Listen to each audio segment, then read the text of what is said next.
I must say, we had a group of officials from MCI and CIC, and it was wonderful to have them there because they agreed with us everything that we have discussed. So that's really the spirit of collaboration that has been mentioned early in the morning. That has to happen. And so, but I have for you, like from the East, 4 priority areas that we have identified. And we are people who are very oriented in action, so we already propose in 1 action item out of the 4 priorities. So the number 1, capacity building and infrastructure development in terms of how, as a region, we relate to each other and communicate and regularly identify and assess the needs of our communities, and also how we communicate and relate and collaborate and work with the funders. So that's number 1. Number 2, program areas need further investment, and this is something that all the regions mentioned. Areas in youth, seniors, and the health, the whole issue of health, both physical and mental health issues, health promotion, domestic violence, and all those are priority areas in our region that needs to be invested heavily.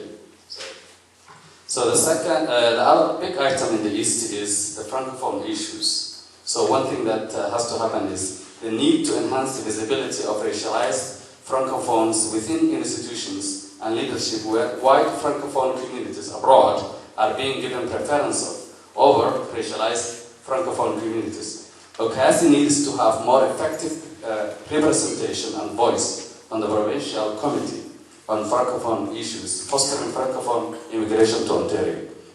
So that's one big item that we have discussed. And the third is empowering systems change.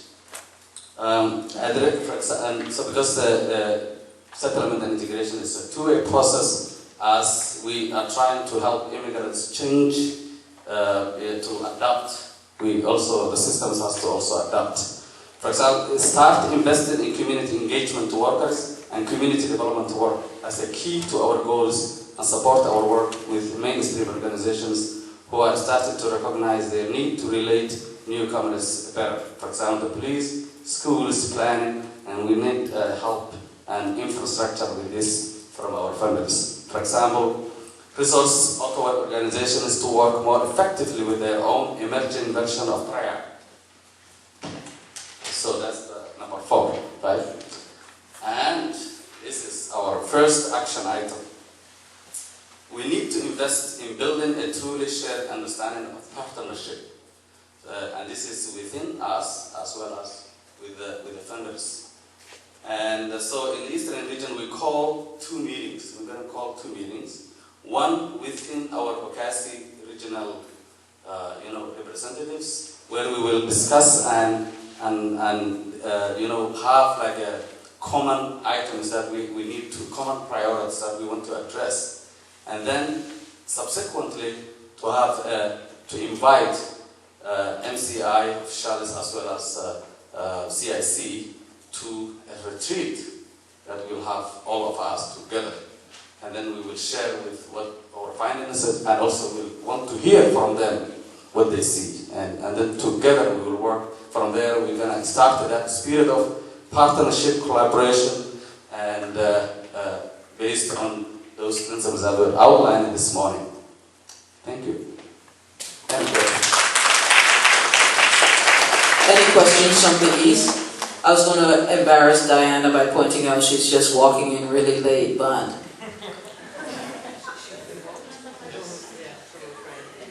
Bill? Oh.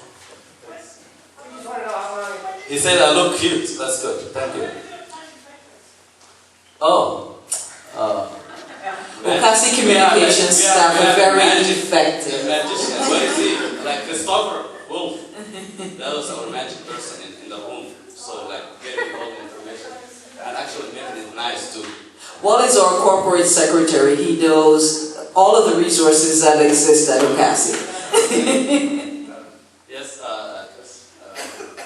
I think for the second, the community development recommendation from your region, from the region office came up as well, and I'm glad that you mentioned it. We think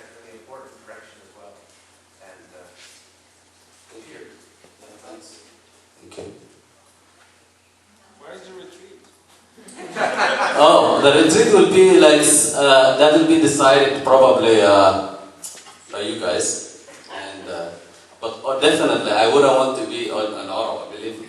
I want it to be somewhere else.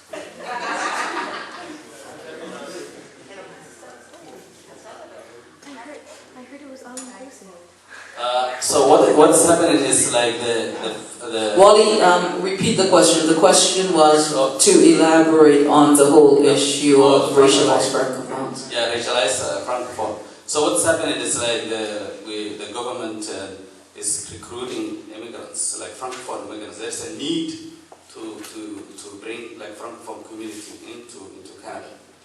So what was happening is like the committee that's handling this whole issue with the government, especially in Ontario, and this Pierre here is going to correct me, is more inclined to go after, like francophone from France and from like a white kind of francophone community, and not consulting with the local recent immigrant racialized francophone community in Ottawa in the whole process. And then just being like add-ons like at the end, without having any consultation before decisions are made. So that was a big issue for our francophone community in the East. Yeah, it's not here, but I was part of this group now. This is a joint venture between CIC headquarters and the economic development, and basically what they have is some expedition tours to France and Belgium this year to recruit people from those two countries and bring them to Canada, and that's what Pierre was talking about, that several proposals have been done to go to some Northern African or Western African countries to do the same thing, and they have never been accepted by the stakeholders. So, but the gist of it is the lack of that consultation with the local racialized immigrant, like francophone community. So if that consultation happens, we believe, and we also propose that OCASI should be involved in this, the whole, like in the promise, like in this committee, as dealing with this. Good, thank you. I think I was looking around to see if Leonie Chatat was in the room. I think Leonie sits on one of the provincial and national committees, and I can't say anything further because I think she's a nominee for the board of directors, and I don't want to plug anybody. Yeah, I just want to add a little note about this recruitment of francophones from France and Belgium. The problem is that the model that they are adopting is from Quebec. And then when those francophones arrive here from France and Belgium, they don't stay longer. After 1 year or 2 years, they go back. That's a real issue. Thank you.